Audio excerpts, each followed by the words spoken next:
Hello, legends. How you going? Should we go around the room and say a few words about ourselves? No, all right, fair enough. I'll go first. I've been doing a lot of walking lately. Give me a woo if you've been doing lots of walking. Yeah, all right, Ripper, we're in a club now. Been doing heaps of walking, like just developed a habit for it during lockdown, you know, like just in lieu of anything else to do. It's like, 9 o'clock, better go for my 9 o'clock walk. All right, I'm back now, have a cup of coffee. 10:30, better go for my 10:30 walk. All right, it's lunchtime, great. All right, 1 o'clock, I know what to do, you know, just walking all day long. And long walks when we were allowed to, often long walks. Like sometimes I get back from a super long walk and I go, that was a missed opportunity to raise some money for charity.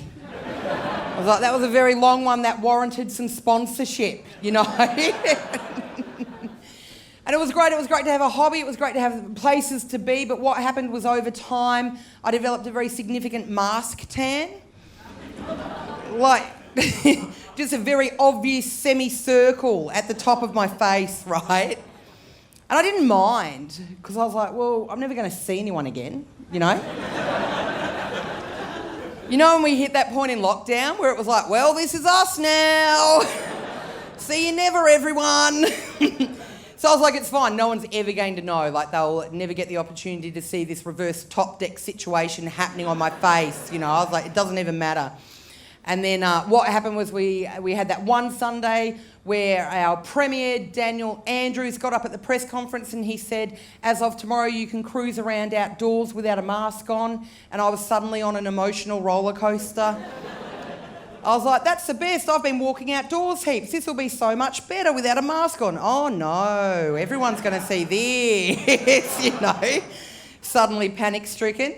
Anyway, came up with a genius idea, if I may say so myself. So what I did was the following day, when I could cruise around outdoors without a mask on, I went for a super long walk in my Batman mask. I was like, this will even it up, and it did. Right, but it backfired horribly and I spent the afternoon fighting crime. So, swings and roundabouts.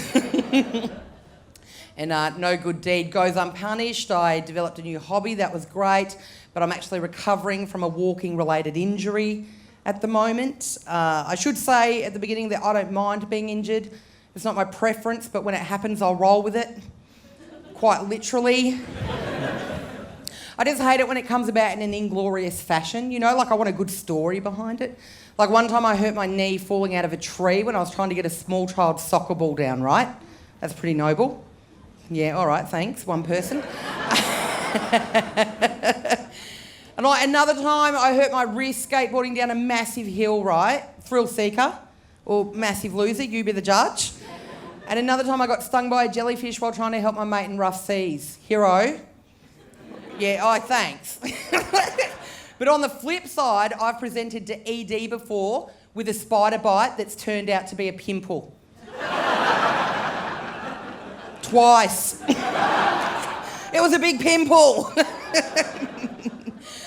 So this injury that I'm currently recovering from, like, it came about in an inglorious fashion, right? So what was happening was I was walking down a very busy street in St Kilda. It was packed out.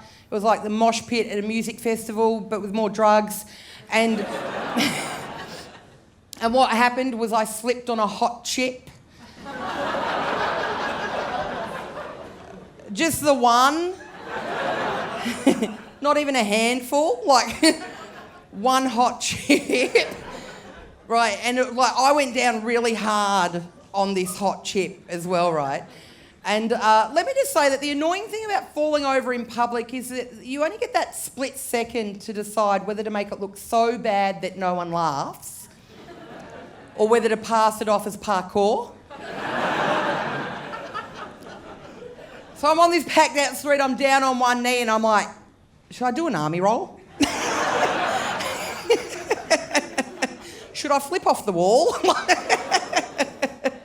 I've got to make it look good somehow, you know. So I'm holding out on you here as well, right? Because it wasn't a significant hot chip that I slipped on. Like, it wasn't a wedge. Like, I think if you slipped over on a wedge, you'd get a lot of sympathy. Like, everyone would be like, oh, yeah, you got to look out for those. Yeah. Oh, yeah. They're very dangerous. They're very hazardous indeed. Or even a gem, like a potato gem, they can be quite meaty, you know. You know, people be like, oh, yeah, potato gems. Oh, yeah, they should be banned. Yeah, my auntie actually did herself a terrible mischief on a potato gem, you know. But what I slipped on could only be described as a shoestring fry. The slimmest of the fried potato family. You know. And not a whole shoestring fry either. It wasn't a whole one, it was like the little end nubbin that's a bit green. You know, and someone's had a little munch and they've gone, oh no, yucky, and just thrown that on the ground. So it's so tiny, and so I'm down on one knee and I'm injured. And I'm like, oh, this. But I'm looking around at anyone who looks like they might offer assistance and just going, don't you dare. Don't you make this real. I was trying to make it look like that's exactly where I wanted to be at the time as well. You know, just like, oh, yeah, they're right. It looks beautiful from down here. Oh, yeah, I love it. So I was like, under what circumstances do people ordinarily get down on one knee in public, right? And so I just had to pretend to propose to the next person wandering by. I was like, they'll be none the wiser. Very painful, but I was just down there hovering around, like just above this chip, right? And it was so tiny, it was so insignificant that I couldn't be certain that it was really a hot chip right up until the moment I had a little nibble. Oh, come on, we've all been there. You're not knocking back a hot chip, a free hot chip. I didn't even have to pay for it. Anyway, I had a tiny nibble of this tiny bit of hot chip and I still wasn't certain that it was actually a hot chip. So I carried the rest of it for 2 whole blocks before I found some tomato sauce, gave it a little squirt, popped it in my mouth, and I was like, that is definitely a hot chip that's wrecked my knee. Absolutely. And I just feel like it was fried potato's final assault on my body. Like it had been chipping away from the inside for years, and it was like, this isn't happening fast enough, we've got to bring her down from the outside. But you know that thing as well where you get like super paranoid when you're in an accident, right? And those circumstances make you paranoid moving forward. That's how I feel. Like every time I'm cruising around town, I'm like just glued to the floor, just looking for any carb-based hazards, you know? Just everywhere I go, just like I'm carrying around a seagull on a stick and using it as a minesweeper.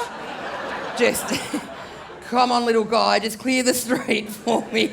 You can do it. But the most annoying part of it is that now I've got to explain to my girlfriend why I'm engaged to the manager of the bottle shop. You've been awesome. I've been Kirsty Webeck. Thank you so much.